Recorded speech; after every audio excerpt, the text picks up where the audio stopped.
If I can just use it to go back, I suppose, of some of the things I've been working on in the last 20 years, 20 more years. I started really, I suppose, in a public way as a cycling campaigner, as chairman of the Dublin Cycling Campaign, and through that membership of the Dublin Transport Authority, which I think gave me a real sense of the city, housing as well as transport and how they're interconnected.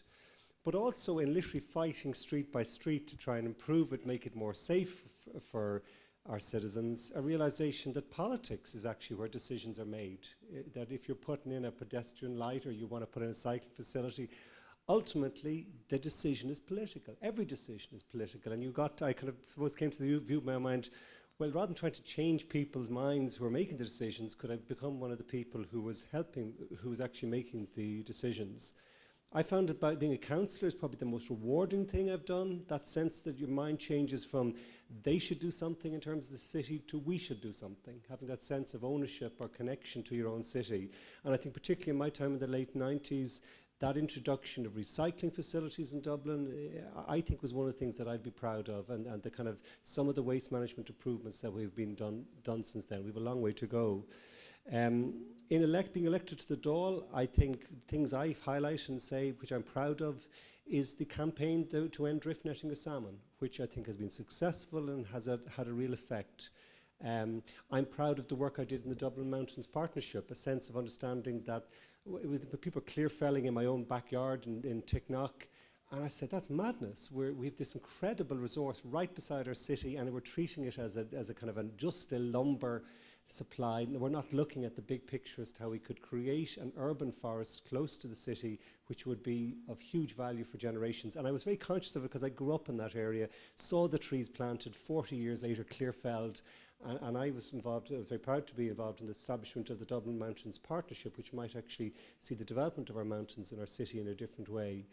As a minister, I was proud to be able to be part of the European Council of Ministers that passed climate legislation and renewables legislation in 2008 and 2009, which I think was progressive. And I suppose in trying to implement it in reality in our own country and city, where we had real success, where I found you can do things, it can change, we can actually develop this alternative clean economy. I had an increasing realization that it's the internet revolution with the clean energy revolution is what will get us there. When you were looking at all the specifics about how you change the energy system, you came to realize it's about management data. Communications is central to what we have to do.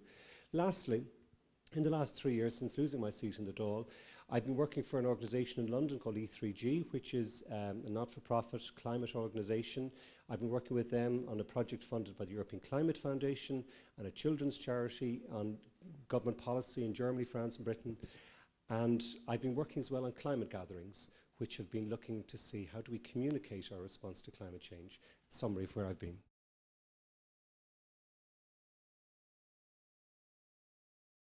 I think, Michael, there was a recent conference from Green Foundation Ireland on the constitutional aspects of environmental protection. And actually coming from that, I think there was a clear sense that we need to change the Irish constitution to reflect some of the wider European changes that are already there, that the lack of constitutional recognition of environmental rights weakens the whole legal approach here and the supports that are needed for the implementation of some of those directives. And I think it's a real pity that the Constitutional Convention, although they got the most public submissions saying that that should be part of their review, failed to look at the issue of environmental rights. And I think in this instance I would start at home and I think look at our own constitution and how we put environmental rights in as a cornerstone of our own constitutional values.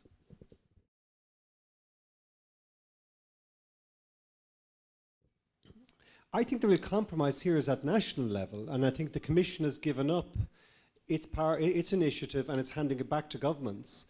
And I think we have to look here at our own case, because we've just published a climate bill which has no target for 2050, let alone 2030. It's no ambition, it's no definition of where we want to go. And with the absence of definition, how can we have certainty around investment? How can we actually take the next step we need to make? And the next step, I think, is clear. It has to be a complete decarbonisation of the power system within the next 2 or 3 decades. And that's doable, and it's more economic sense, and we've everything to gain from it.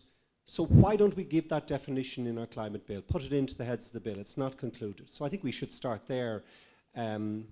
I think once you've decarbonised particularly the electricity system, then you can look at the complete decarbonisation of the transport system and the building system as well, because you can use that electricity, which is clean, to run a transport system using electric vehicles, electrification of the rail system, and so on. And I think at the same time, and probably first thing we're doing, is looking at the hyper-efficient development of our building stock, so that again, you don't need that heating systems. You can actually, my experience in doing it my own personal house is, we don't need central heating. You can heat it almost off the cooker if you put in the proper standards of insulation and efficiency. So, and that's keeping money in the country, that's creating employment as you do it, that's cleaner air for us to breathe, so that those 3,000 people who die prematurely each year because of air pollution do not suffer the consequences. So, but we have to start by looking at our own house and getting our own house and level of ambition in order, and put a target into the climate bill that's real. Because at the moment it doesn't have it, there's no certainty, there's no commitment, there's no political support, and everyone senses that.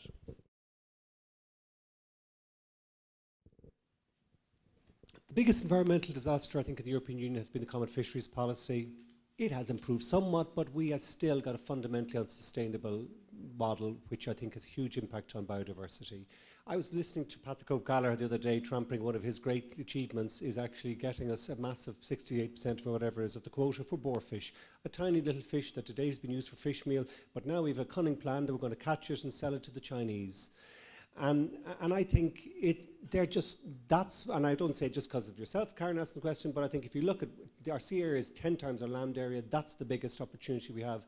By preserving certain areas, by not going down with fish farming, where you're using 3 kilos of wild fish to give 1 kilo of farmed fish, is where we need to change. If I could give a model that really inspires me in terms of how you protect biodiversity, and I don't want to pick on one particular agency, but I think they deserve it, is Burren Bio in Clare, where they've shown actually a model where you can put a value on natural services, and in supporting local farming communities in the protection of that value, you can actually get the farming community 100% behind you, which is what we need to do in the environmental movement. And it's not easy, and it's not cheap, and it requires detailed organisation and planning, but I would take what Brendan Dunford and his team are doing in Burren Bio and apply it right across, particularly the marginal farming lands across this country, and I think that on shore would do more than anything else to improve our biodiversity.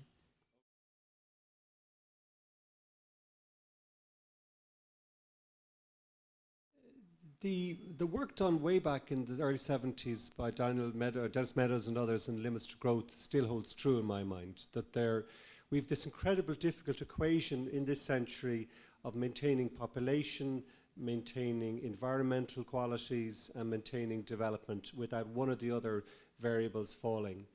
And it's still the biggest challenge facing us, and it's a challenge in a whole range of different resources. Climate is one, but biodiversity loss, peak oil, and a whole range of other constraints are real.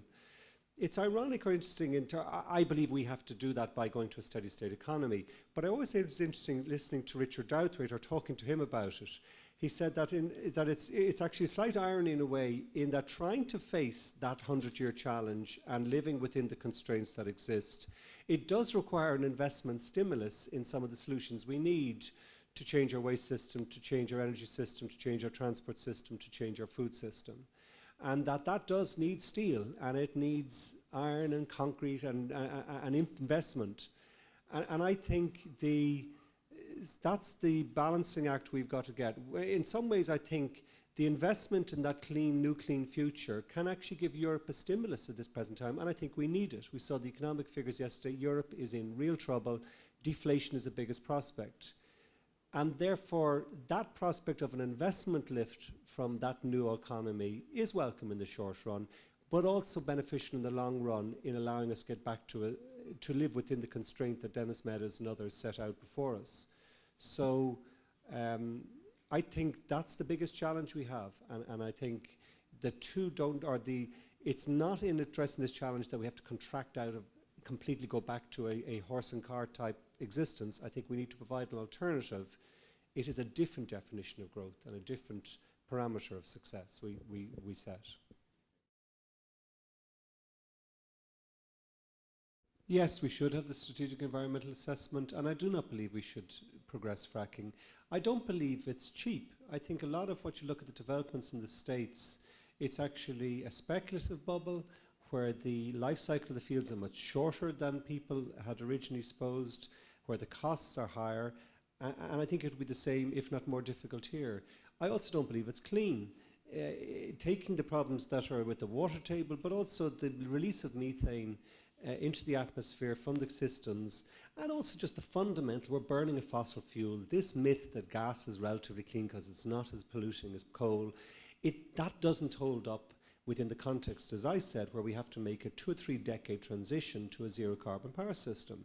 So it's just not clean. And I think it's also not needed. We have better alternative fuel supplies. We have this alternative renewable system that we can actually manage, in my mind, towards a 100% power system, and it's just going to beat the fossil. We will win by that system being better, and it is better. It is more available, it's more widespread, it's more sustainable, it's cheaper, it's cleaner, it's our own, and I don't think we need fracking. I don't think we shouldn't go in that direction at all.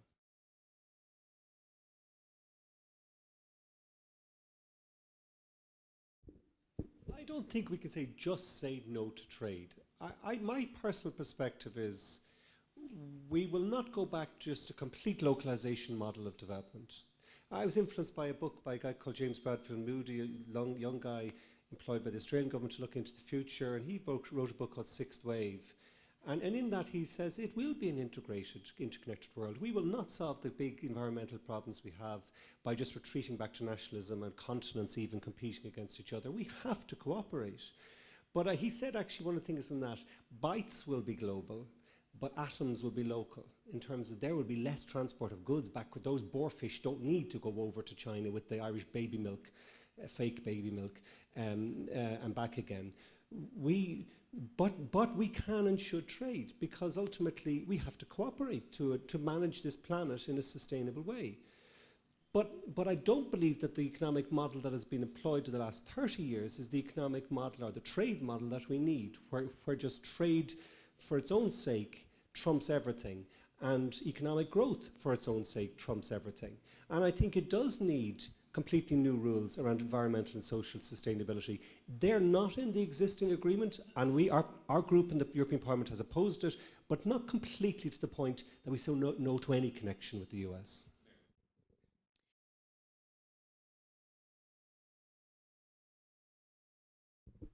To answer your question, Frank, how do we not end up in that, well, can I maybe put a more politely, compromised position with Monsanto? We don't go out on the date. We kind of, no thank you. Keep your distance. And I think, what are we doing with our Teagasc now? Giving up what we had held, which was a brand that we were actually GMO-free in our production. And we've given it up for potato trials, where everyone knows, look at the virus, the kind of, anti-blight resistance capability. Even if you go down the genetic resistance, trying to do it that way, nature's quicker. Nature is going to change 2 or 3 years later. It would overcome whatever blocking mechanism you've tried. There are better, other ways to do it. We should just not, we should have held the line, which we had been doing. We should get a premium for our products because of that, better for farming, and just not go near it. We don't need to. We will do better without it.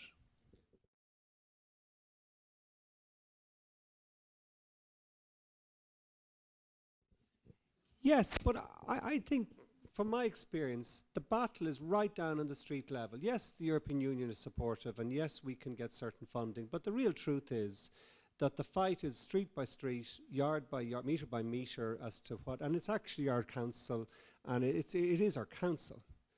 The power has to go back to the appropriate level, and we need to elect a city council and a county councils next week that actually have the will to actually make the changes. And listen, we've known for 20, 30 years, there's junctions out there that we've been talking for 20 years need to change.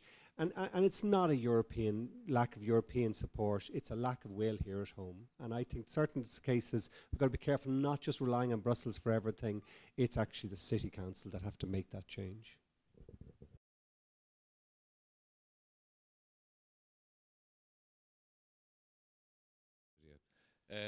Why didn't we do more while you were in power? Sorry, why didn't you do more when you were in power?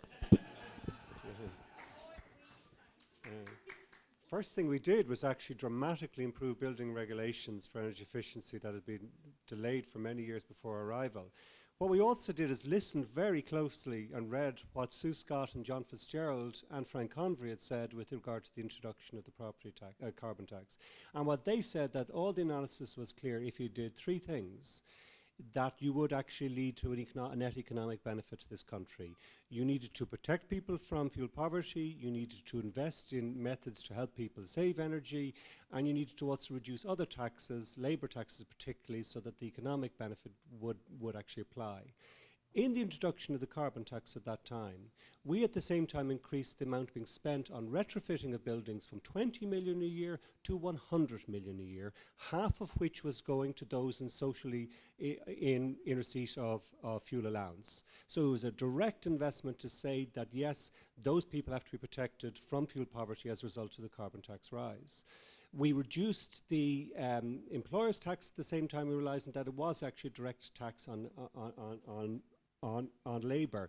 And we also extended the fuel allowance by 2 weeks at the exact same time. So we listened to what John Fitzgerald, Sue Scott, the best analysis would be, and implemented it to the letter. We did not introduce a tax on coal at the time because we weren't able to actually provide the same protection. We hadn't worked out a way as to how you would manage smuggling of coal and the fuel poverty issue. And what we decided was we would try and develop a dual system for tackling those issues by using some sort of Schweiz card system. We exited government before it could be introduced. New government comes in, puts up tax, but doesn't put in the fuel protection measures. The retrofitting of buildings has fallen 75% in those last 3 years.